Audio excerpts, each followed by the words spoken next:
Assalamualaikum warahmatullahi wabarakatuh. Alhamdulillahilladzi ja'ala syahra ramadhana afdhala syukur.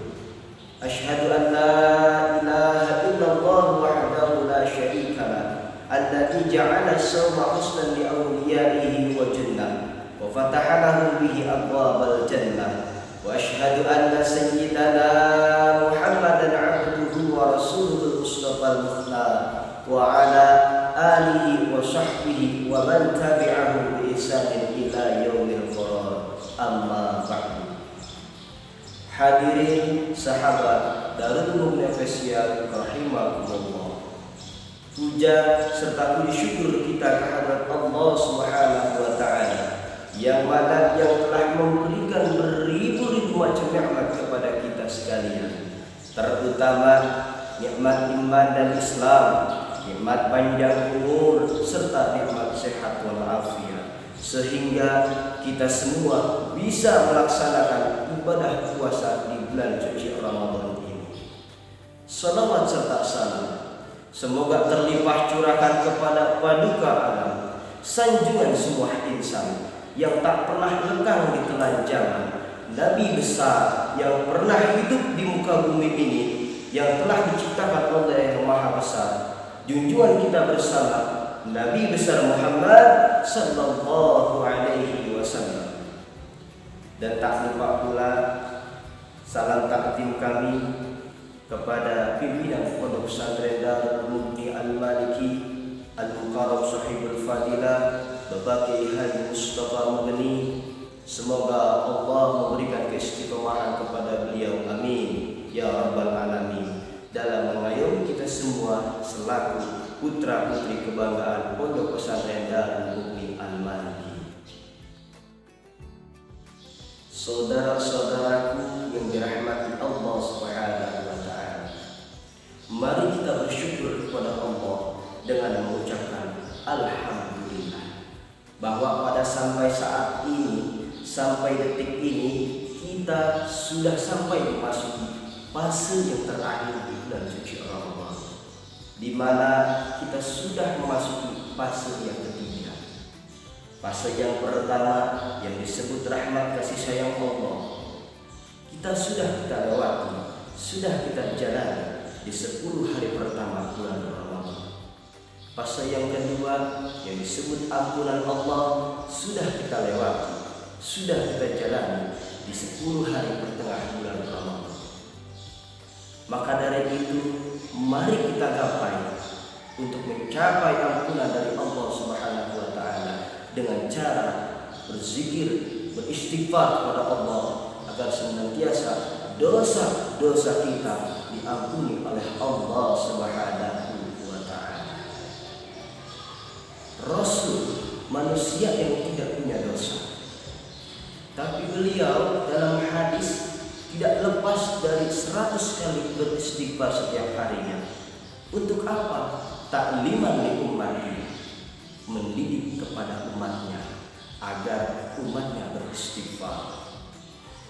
Fase yang ketiga yang sekarang kita jalani, kita lakukan, yang disebut it'um minan nar, pembebasan dari api neraka. Setelah hamba Allah memperoleh rahmat kasih sayang Allah, setelah hamba Allah memperoleh ampunan Allah, pasti bebas dari api neraka dan akan dimasukkan ke surganya Allah Subhanahu wa taala. Amin Allah amin ya rabbal alamin. Lalu apa yang kita kerjakan? Apa yang kita bisa usahakan untuk lebih mengoptimalkan ibadah kita kepada Allah Subhanahu wa taala di 10 hari terakhir bulan suci Ramadan ini? Di antaranya sebuah hadis yang diriwayatkan dari Imam Bukhari Muslim dari Ummul Mukminin Siti Aisyah radhiyallahu anha, qalat kana Nabi sallallahu alaihi wasallam idza dakhala al-'ashr al-awakhir min Ramadan ahya al-laila wa ayqadha ahlahu wa shadda al-mihdar, bahwa saya Rasulullah sallallahu alaihi wasallam apabila masuk 10 terakhir bulan Ramadan, beliau menghidupkan malam-malamnya dengan memperbanyak beribadah kepada Allah, memperbanyak sholat pada malam hari, memperbanyak berzikir, memperbanyak tadarus bacaan-bacaan Quran. Wa aiqadha ahlahu, dan tak lupa Rasulullah membangunkan istri-istrinya. Untuk apa? Untuk ikut sama-sama beribadah kepada Allah Subhanahu wa taala. Makanya kalau beribadah nggak boleh egois. Jangan sendiri. Kita ajak istri kita, kita ajak saudara-saudara kita, sanak pamilihan dari taulani. Untuk apa? Untuk menghidupkan malam Lailatul Qadar dengan cara memperbanyak beribadah kepada Allah Subhanahu wa taala di 10 akhir hari Ramadan ini. Kenapa demikian? Karena di 10 hari terakhir bulan Ramadan ini banyak keistimewaan-keistimewaan yang harus kita dapati sebagai umat Islam. Apa di antaranya? Yaitu malam Lailatul Qadar. Kapankah malam Lailatul Qadar itu?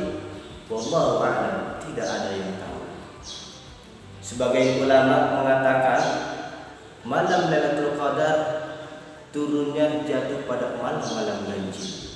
Malam 21, 23, 25, 27 dan 29. Banyak keutamaan-keutamaan di malam Lailatul Qadar yang sangat berharga bagi kita semua umat muslim yang menghidupkan malam Lailatul Qadar. Apa sajakah keutamaannya? Ada 5 keutamaan malam Lailatul Qadar. Yang pertama, malam Lailatul Qadar lebih baik dari 1000 bulan. Sebagaimana dari firman Allah Subhanahu wa taala dalam surah Al-Qadr, Lailatul Qadri khairun min alfi syahr. Kemuliaan malam yaitu malam 1000 bulan. Quran surah Al-Qadr ayat 3. Yang kedua, diampuni dosa-dosanya. Seorang muslim yang menghidupkan malam Lailatul Qadar maka akan diampuni dosa-dosanya yang terdahulu. Sebagaimana yang dijelaskan dalam hadis yang diriwayatkan dari Abu Hurairah radhiyallahu anhu bahwa Rasulullah sallallahu alaihi wasallam bersabda, "Man qama Lailatul Qadri imanan wa ihtisaban, ghufira lahu ma taqaddama min dhanbi." Barang siapa yang melaksanakan sholat malam pada malam Lailatul Qadar dengan karena iman dan mengharap pahala dari Allah, maka akan diampuni dosa-dosanya yang telah lalu.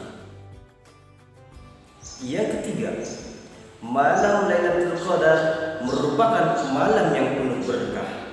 Sebagaimana dalam Al-Quran surah Ad-Dukhan ayat 3, Bismillahirrahmanirrahim. Inna anzalnahu fi lailatin mubarakah. Sesungguhnya kami menurunkan kepada suatu malam yang diberkahi. Quran surah Ad-Dukhan ayat 3. Yang keempat, turunnya para malaikat-malaikat dan malaikat Jibril alaihissalam. Pada malam Lailatul Qadar, para malaikat-malaikat turun ke bumi dan malaikat Jibril. Untuk apa? Untuk mencari umat muslim yang sedang membaca Al-Quran dan meletakkan sayap-sayapnya untuk mereka yang sedang berzikir dan membaca Al-Quran pada malam itu. Tanazzalul malaikatu war-ruhu fiha bi'izni rabbihim min kulli amr. Pada malam itu turun malaikat-malaikat dan malaikat Jibril atas izin Tuhannya untuk menyelesaikan urusannya. Quran surah Al-Qadr. Yang kelima, malam dicatatnya takdir tahunan. Sebagaimana Allah Subhanahu wa taala berfirman dalam Al-Qur'an surah Ad-Dukhan ayat 4. Bismillahirrahmanirrahim. Fiha yufraqu kullu amrin hakim. Pada malam itu dijelaskan segala urusan yang penuh hikmah. Quran surah Ad-Dukhan ayat 5. Hadirin wal hadirat yang berbahagia. Pada intinya bulan Ramadan adalah tamu buat kita semua. Tamu yang istimewa, tamu yang agung, tamu yang mulia yang harus kita muliakan dengan cara memperbanyak amal ibadah kepada Allah Subhanahu wa taala di bulan suci Ramadan ini. Karena Ramadan sebentar lagi akan meninggalkan kita. Mudah-mudahan rangkaian ibadah kita selama 1 bulan penuh bisa mewarnai 11 bulan yang akan datang. Dan ibadah kita mudah-mudahan diterima di sisi Allah Subhanahu wa Ta'ala. Makan melewah pakai tesi. Kalau ada kata-kata yang salah, jangan lapor polisi. Beli emak di Bekasi, mohon maaf dan terima kasih. Usikum wa nafsi bitaqwallah. Assalamualaikum warahmatullahi wabarakatuh.